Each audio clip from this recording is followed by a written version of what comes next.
नमस्कार, हमारा उत्तराखंड में आप सभी का स्वागत है। मैं हूं आपके साथ सृष्टि शुक्ला। खबरों से पहले नजर डालते हैं इस वक्त की सुर्खियों पर। उत्तराखंड में भी लागू हुआ वीकेंड लॉकडाउन का नया फॉर्मूला। सीएम त्रिवेंद्र सिंह रावत ने किया ऐलान।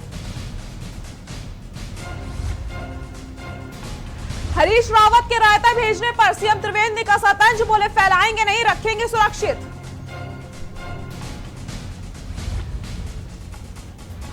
थर्मल स्कैनिंग को लेकर सवाल। कांग्रेस के प्रदेश उपाध्यक्ष ने उठाए सवाल, कहा सरकार मजाक में ले रही थर्मल स्कैनिंग।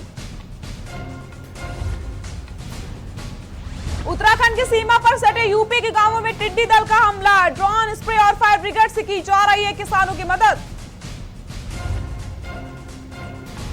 उत्तराखंड के 4 जिलों में नहीं थम रहा कोरोना का कहर, सामने आए 150 से ज्यादा नए मामले।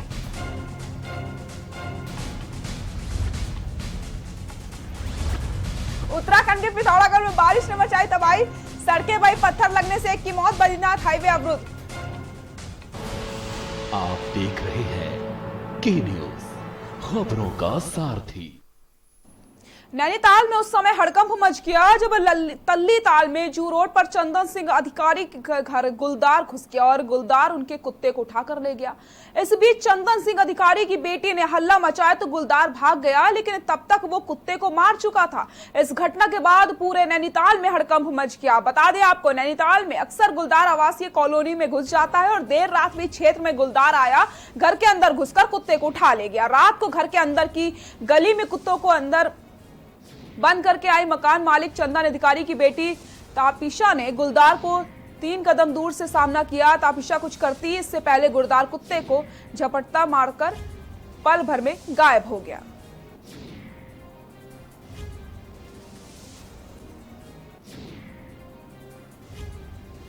तो तस्वीरों में आप देखिए, एक गुलदार घर में घुस गया और उसने कुत्ते को अचानक से झपट्टा मारा। जब तक ताबिशा उसको बचाती तब तक गुलदार अपने कुत्ते पर हमला कर चुका था। तो लगातार नैनीताल में इस तरीके की घटनाएं सामने आती रहती है। गुलदार घर में आते रहते हैं, लोगों में दहशत का माहौल है। तस्वीरों में देखिए, साफ गुलदार आप देख सकते हैं, गुलदार कैसे अपना शिकार करने जा रहा है और कुत्ते को वो दबोचता है। और जब तक बेटी कुत्ते को बचाने आती है तब तक गुलदार ने अपना कुत्ते पर हमला कर लिया होता है। तो तस्वीरों में साफ आप गुलदार को देख सकते हैं, कैसे वो घर में घुसता है, कुत्ते पर उसने कैसे हमला किया, आप ये साफ इन तस्वीरों में देख सकते हैं। घर के अंदर से कुत्ते को गुलदार उठा ले जाता है। ये तस्वीरें देखिए, कितनी डरावनी तस्वीरें हैं ये। तल्लीताल जू रोड पर एक घर में गुलदार घुस गया और कुत्ते को उठा ले गया।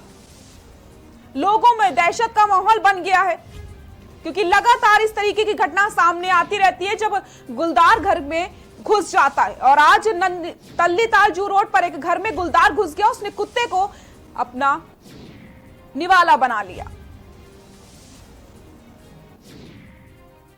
पड़ गया है 9:55 के आसपास कल बाघ आया है मेरे सामने 3 कदम की दूरी पे, और मेरे सामने ही वो हमारा जो पपी है उसको लेके गया है। ये कमरा है, यहाँ मैं बैठी थी, कमरे के दरवाजे तक आया। पहले ऐसा होता था कि बाघ आते नहीं थे, इंसान की खुशबू से ही भाग जाते थे, पर वो आया, उसने देखा और उसके बाद भी मेरे हल्ला करने के बाद भी वो गया नहीं, बहुत धीरे धीरे गया और उसको लेके गया अपने साथ। जी, ये घटना रात करीब 9:30 बजे, करीब 9:30 पौने 10 करीब हो रहा होगा। मैं उसमें थोड़ी देर पहले उस घर से बाहर से अंदर को आया था कि मैं अंदर बैठा ही था कि थोड़ी देर बाद कुत्ते की चिल्लाने की आवाज आई। तो लड़की अंदर से भागी तो ये अंदर से ही कुत्ते को खींच के ले गया उधर को। तो थोड़ी देर करके हम बिल्कुल हमारी आवाज ही गायब हो गई कि क्या हो रहा है करके। तब तक देखा, बाद में फिर कैमरे में देखा तो कुत्ते को खींच के ले गया है। तो काफी हो गई साहब। मुख्यमंत्री त्रिवेंद्र सिंह रावत ने रविवार को सीएम आवास और आवासीय कार्यालय परिसर का निरीक्षण किया। उन्होंने गमलों, नालियों आदि को चेक किया, कहीं पानी तो इकट्ठा नहीं हो रखा। जिन गमलों में पानी था उन्हें खाली करवाया गया। मुख्यमंत्री ने पानी की टंकियों को भी देखा कि डेंगू के लार्वा तो नहीं पनप रहे। गौरतलब है कि मुख्यमंत्री ने डेंगू पर वार करने के लिए आम जन से भी हर रविवार को 15 मिनट का समय निकालकर घर और घर के आसपास से एकत्र पानी को हटाने का आह्वान किया। मुख्यमंत्री ने कहा कि कोविड-19 के साथ साथ हमें डेंगू को लेकर भी बहुत सजग रहना चाहिए। साफ पानी में ही डेंगू पनपता है, हमें डेंगू को पनपने नहीं देना है। इसके लिए अपने घर और घर के आसपास जो पानी इकट्ठा है उसको हर रविवार को 15 मिनट निकाल करके समय उसको साफ करने का अपील करी है लोगों से।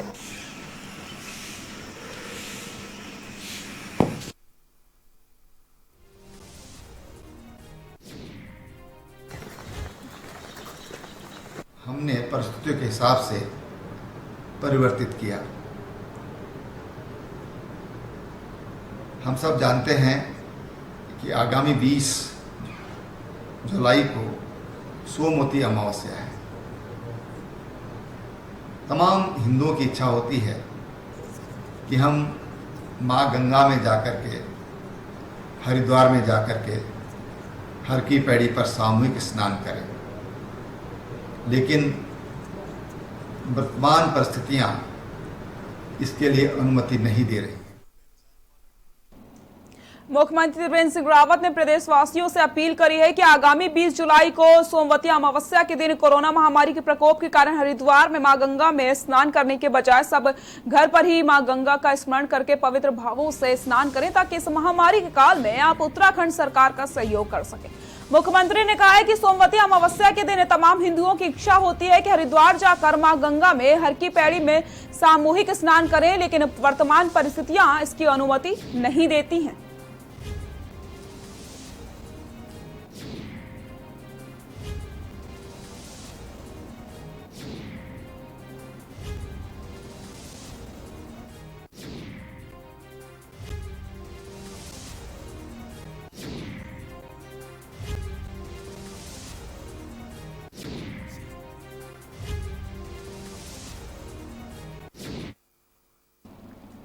मुख्यमंत्री त्रिवेंद्र सिंह रावत ने सचिवालय में कोरोना से संबंधित अधिकारियों के साथ वीडियो कॉन्फ्रेंसिंग करी। इस दौरान सीएम ने प्रदेश के सभी जिला अधिकारियों से कोविड-19 की स्थिति की फीडबैक ली। साथ ही साथ सीएम ने सैंपलिंग, टेस्टिंग और ट्रेसिंग से संबंधित भी जानकारी सभी जिला अधिकारियों से ली। वीडियो कॉन्फ्रेंसिंग के दौरान बैठक में मुख्य सचिव उत्पल कुमार, स्वास्थ्य सचिव अमित नेगी समेत सभी आला अधिकारी मौजूद रहे। सीएम ने इस दौरान सभी जिला अधिकारियों को कोरोना को रोकथाम के लिए उचित कदम उठाने के निर्देश जारी किए।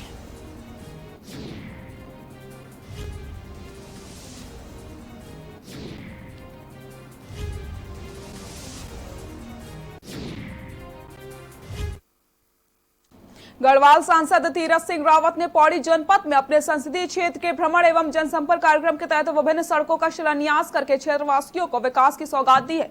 सांसद जी रावत ने जनसंपर्क एवं भ्रमण कार्यक्रम के तहत कच्ची काल में प्रधानमंत्री सड़क योजना के अंतर्गत करीब 484 लाख के बनने वाली कच्ची खाल ढूंगरा से सूचा खाल मोटर मार्ग का शिलान्यास किया। इसके साथ ही उन्होंने अन्य कई मार्गों का भी और अन्य जगहों का शिलान्यास किया है।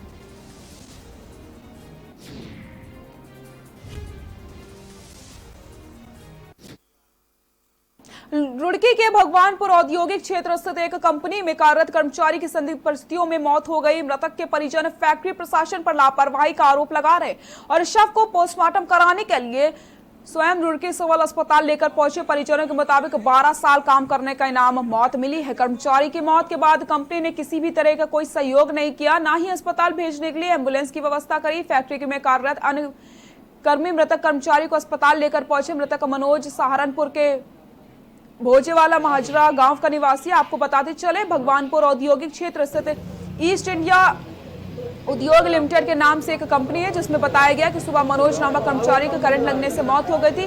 कर्मचारी को मृतक हालत में अन्य कर्मचारी अस्पताल लेकर पहुंचे।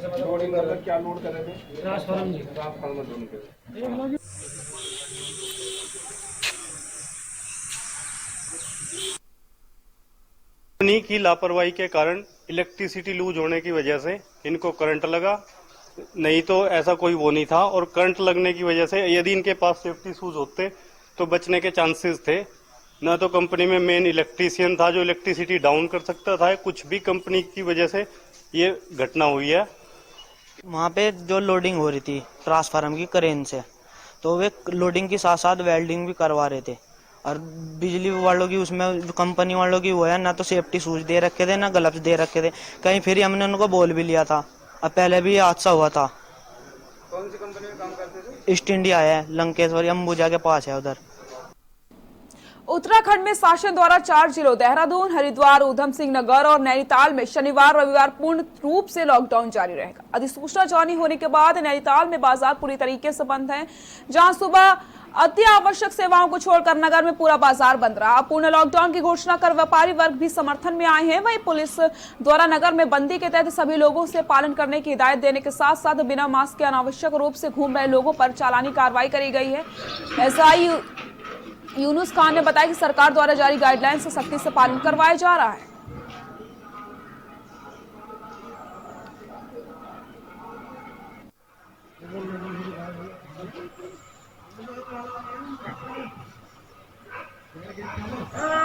दो दिन का जो लॉकडाउन सरकार द्वारा घोषित कराया गया है, इसमें हम लोगों के द्वारा आवश्यक वस्तुओं की जो दुकानें उनको छोड़कर बाकी समस्त दुकानों को बंद कराया जा रहा है। देखने में वैसे तो आ ही रहा है कि लोग पालन कर रहे हैं इसका। के घूम रहे हैं उनको महामारी अधिनियम में उनका चालान किया जा रहा है। पहली बार में 100 रुपये का, दूसरी बार में 200 रुपये का। लोगों को बार बार बताया जा रहा है कि बिना जरूरत के घर से बाहर ना निकलें, एक दूसरे से लगभग 2 गज की दूरी बनाए रखें, बार बार अपने हाथ धोते रखें, खुले स्थानों पर ना कूड़ा फेंकें ना थूकें। इसी प्रकार से लोगों को जागरूक किया जाए। लॉकडाउन के कारण डोईवाला बाजार पूरी तरीके से बंद रहा। सभी व्यापारियों ने अपनी दुकानें बंद रखकर सरकार के निर्णय का साथ दिया। वहीं कोतवाली पुलिस भी लगातार बाजार में निगरानी रख रही है और लोगों से अपील कर रही है कि शासन प्रशासन का सहयोग करें ताकि कोरोना वायरस की रफ्तार पर ब्रेक लगाई जा सके। डोईवाला में आज सुबह से सड़कों पर वाहनों की आवाजाही बहुत कम दिखाई दी। डोईवाला के कोतवाल सूर्यभूषण नेगी ने कहा कि लोग लॉकडाउन का पूरी तरीके से पालन कर रहे हैं और बाजार पूरी तरीके से बंद है। क्षेत्र में लगातार चेकिंग अभियान चलाया जा रहा है। टीम के द्वारा पुलिस लगातार चप्पे चप्पे पर मौजूद है।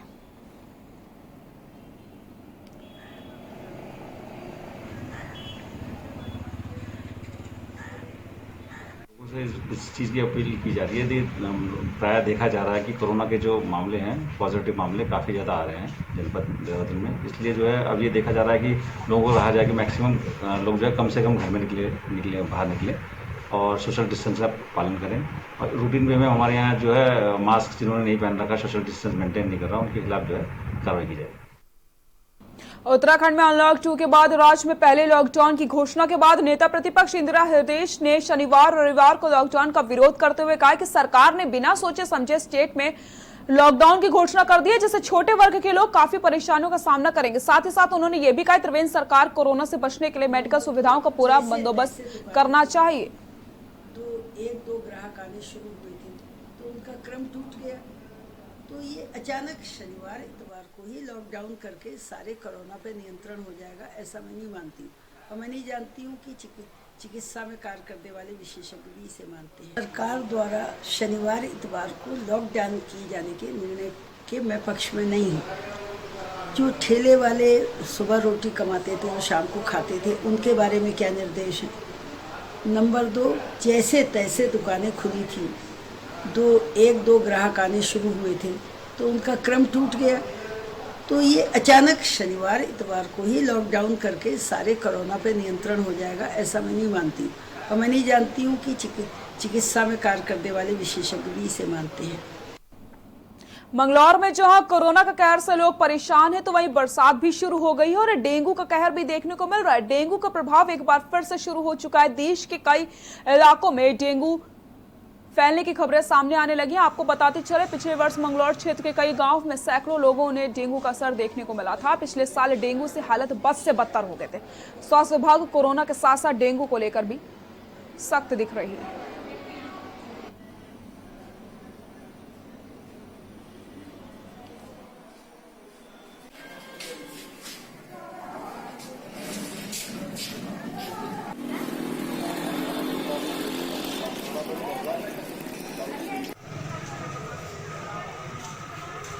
देखिए, डेंगू में बुखार आता है। अभी डेंगू भी 2 तरीके का होता है। एक हेमोरेजिक डेंगू भी होता है जिसमें भी शरीर में लाल चकत्ते पड़ते हैं। लेकिन चूंकि जो बीमारी है वो मच्छरों की वजह से होती है, इसलिए हमें ध्यान ये रखना है कि कहीं पानी इकट्ठा ना हो जिससे मच्छर के लार्वा न पैदा हो और मच्छर न बढ़े।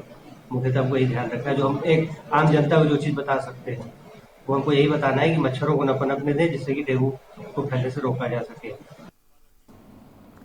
खबर रुद्रपुर से है, जहां लॉकडाउन का पालन करने के लिए पुलिस के अधिकारी सड़कों पर डटे रहे। आपको बताते चले, आज शहर में लोगों की आवाजाही कम रही। सिर्फ इमरजेंसी सेवाओं के लोगों की आवश्यकता पर बाहर निकलने की इजाजत दी गई है। बताते चले, प्रदेश सरकार द्वारा देर रात शहर में 2 दिन रविवार और शनिवार को लॉकडाउन की घोषणा करी गई थी, जिससे कोरोना संक्रमण की चैन को तोड़ा जा सके, जिसका असर रुद्रपुर शहर में देखा गया है। शहर में पूरा बाजार पूर्ण रूप से बंद रहा।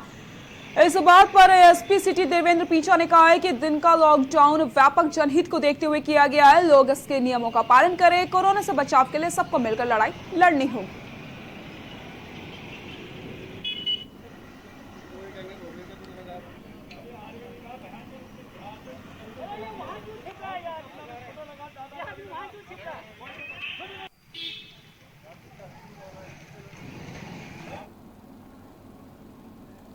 जिला निर्वाचन अधिकारी रंजना राजगुरु ने राजकीय स्नातकोत्तर महाविद्यालय बागेश्वर में ईवीएम मशीन के लिए बनाए गए strong room, CCTV control room का मासिक निरीक्षण करके सुरक्षा व्यवस्थाओं का जायजा लिया। इस अवसर पर विभिन्न राजनीतिक दलों के प्रतिनिधि भी उपस्थित रहे। निरीक्षण के दौरान जिला निर्वाचन अधिकारी एवं विभिन्न राजनीतिक दलों के प्रतिनिधियों के देखरेख में स्ट्रांग रूम को सील खोली गई थी। निरीक्षण के दौरान सभी व्यवस्थाएं ठीक एवं दुरुस्त पाई गई।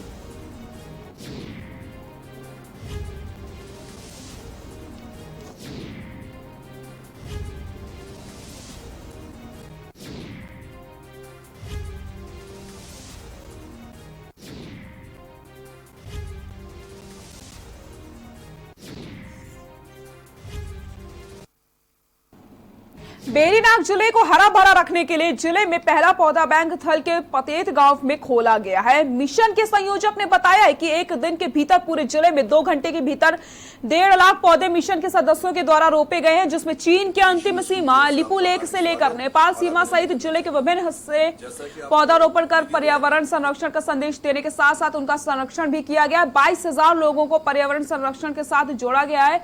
ये अभियान पूरे वर्ष रखने की बात कही गई है। जगह जगह पौधा बैंक खोलने का निर्णय लिया गया। वर्तमान में पौधा बैंक 5 लाख फलदार, छायादार, विभिन्न औषधि के पौधे तैयार किए जा रहे हैं। जैसा कि आपको विदित है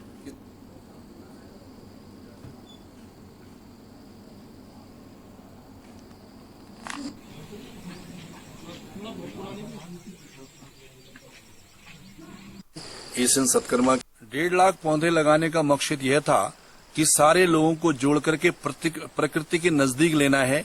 और इस मिशन को पूरा करने के लिए हमारे पूरे जनपद पिथौरागढ़ के 22,000 लोग हमारे साथ मिले और उन लोगों ने 16 जुलाई को संकल्प लिया कि हम दूरस्थ दुर्गम क्षेत्रों में, जहां एक तरफ जनपद के दुर्गम क्षेत्र जहां हमारे सरहद है, जहां तिब्बत, नेपाल और चाइना का जहां बॉर्डर था, उन तमाम सभी लास्ट जो हमारा खूंटी का जो गांव था गरबिया।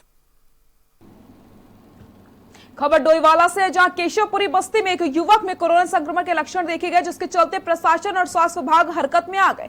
आपको बता दें, सूचना मिलते ही स्वास्थ्य विभाग की टीम मौके पर पहुंची।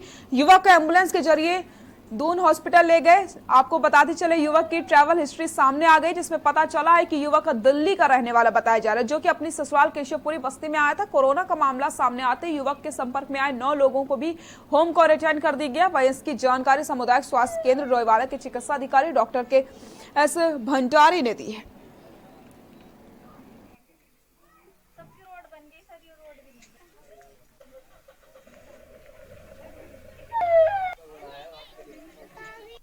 दिल्ली से आ रहे थे 15 तारीख को और रायवाला चेक पोस्ट पे इनकी सैंपलिंग हुई है और कल देर रात्रि में इनका रिपोर्ट पॉजिटिव आया था और मरीज को आज दोपहर में हमने जल्दी शुरू किया। कुल कितने लोग होम क्वारंटीन किए?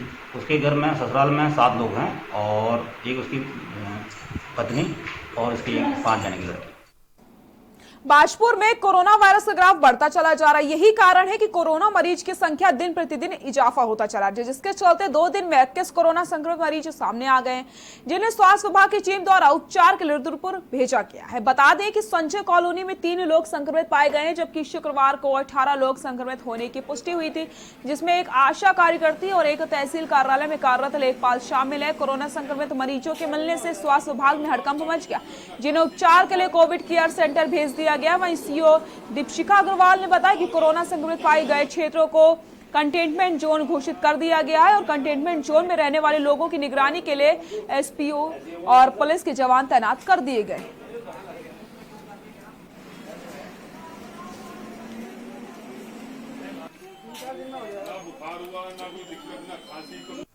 कुल 5 लोग आज तक आए हैं पॉजिटिव, इसमें से 3 लोग यहाँ संजय कॉलोनी के हैं।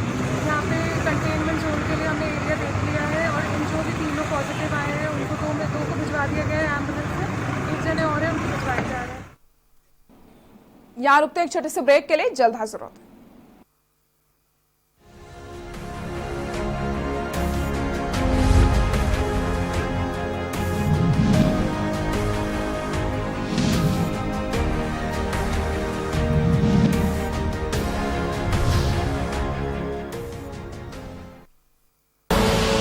आप देख रहे हैं के न्यूज, खबरों का सारथी।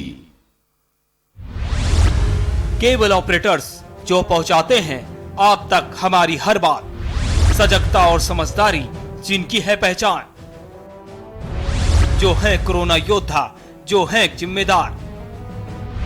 इन कोरोना योद्धाओं को के न्यूज का सलाम।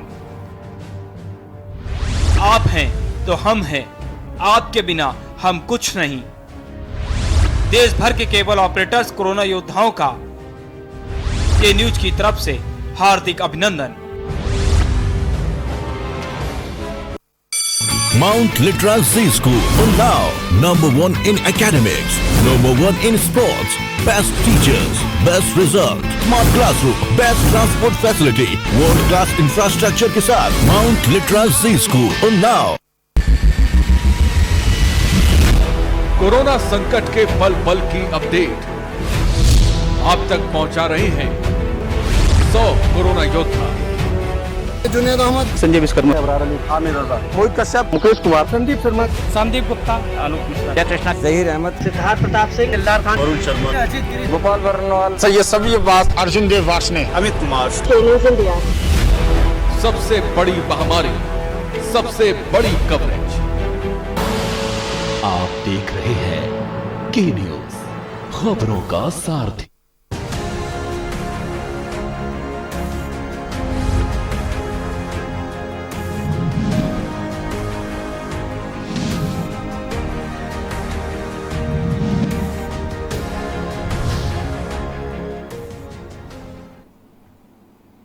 ब्रेक के बाद एक बार फिर से आप सभी का स्वागत है। कांग्रेस के प्रदेश उपाध्यक्ष सूर्यकांत धस्माना ने मुख्यमंत्री त्रिवेंद्र सिंह रावत पर बड़ा आरोप लगाते हुए कहा है कि मुख्यमंत्री त्रिवेंद्र सिंह रावत ने सबसे बड़ा फ्रॉड किया है। उन्होंने कहा था कि 10 दिन पर पूरे राज्य में थर्मल स्कैनिंग की जाएगी, लेकिन क्या हर ये संभव हुआ? 10 दिन में पूरे राज्य की थर्मल स्कैनिंग की जाए? आज तक मेरी स्वयं की थर्मल स्कैनिंग नहीं हुई। आखिर सरकार बताए कि किसकी स्कैनिंग सरकार ने की है और कोरोना को मजाक में क्यों लिया जा रहा है।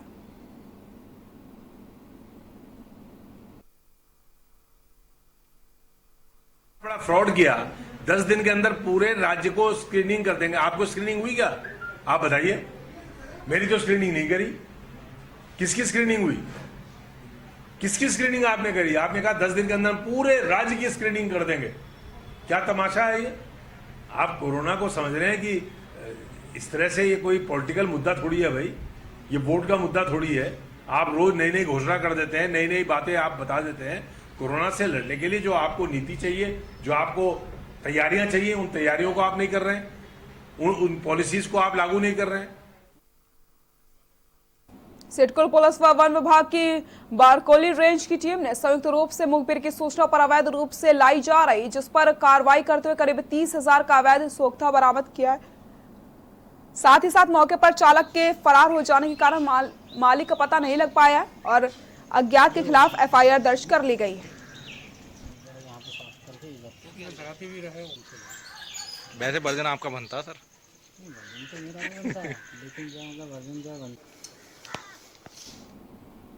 नैनीताल हाईकोर्ट ने काशीपुर, बाजपुर और मुरादाबाद में बनाए जा रहे फ्लाईओवर मामले में दायर जनहित याचिका पर सुनवाई करते हुए निर्माणकर्ता दीपक बिल्डर्स लुधियाना को नोटिस जारी करके 1 सप्ताह में जवाब दाखिल करने को कहा है। साथ ही साथ कोर्ट ने राज्य सरकार के प्रति शपथ पत्र दाखिल करने के जवाब दाखिल करने के निर्देश जारी किए।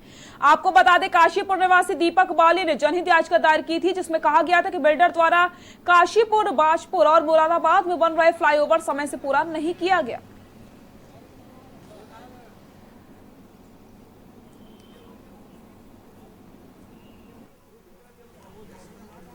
मामला था जो ये अपना हाईवे बन रहा है, जो काशीपुर और बाजपुर और मुरादाबाद और रामपुर, इन सबको कवर करेगा ये ब्रिज फ्लाईओवर। तो ये मामला था, और चूंकि इसका 2017 में वर्क मिला था और 2019 इसकी एंडिंग डेट थी, लेकिन बिल्डर्स द्वारा ये काम पूरा नहीं हुआ और कोर्ट के थ्रू 2 बार का एक्सटेंशन भी मिला 2020 में, तब भी ये काम पूरा नहीं हुआ, तो इसलिए ये याचिका डाली गई थी। सितारगंज में प्रांतीय उद्योग व्यापार मंडल के अध्यक्ष संजय गोयल एवं सामाजिक कार्यकर्ता प्रदीप अग्रवाल ने पुलिस कर्मियों को कोरोना वायरस से बचने के लिए पीपीई किट प्रदान किए। वहीं अध्यक्ष संजय गोयल ने बताया कि पुलिस कर्मियों को कोरोना योद्धा का दर्जा दिया जा चुका है, जो हर वक्त सभी की हिफाजत करते हैं। उन्हें भी वायरस से बचने के लिए किट की प्रदान की जा रही है। आपको बताते चले, उधम सिंह नगर के सितारगंज कोतवाली में प्रांतीय उद्योग व्यापार मंडल अध्यक्ष संजय गोयल एवं समाज सेवी प्रदीप अग्रवाल ने सितारगंज कोतवाली की बीकेटी के सहयोग से तैनात कोतवाल सलाउद्दीन खान को पूरे स्टाफ को किट बांटी।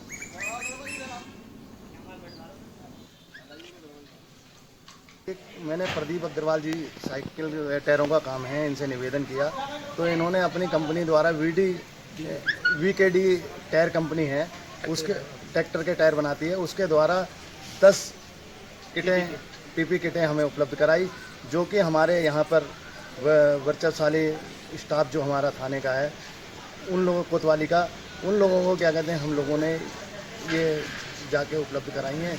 इससे कई चीज़ें हैं, जैसे एकदम जाते हैं पेशेंट को लेने, पीपी किट हो, उससे बचाव रहता है। इसी सब चीज़ों को देखते हुए मन में सुझाव आया, फिर हम लोगों ने ये पीपी को व्यापार मंडल के द्वारा निर्गत किया। हमारा उत्तराखंड में फिलहाल के लिए इतना ही। देखते रहिए के न्यूज़ इंडिया। नमस्कार।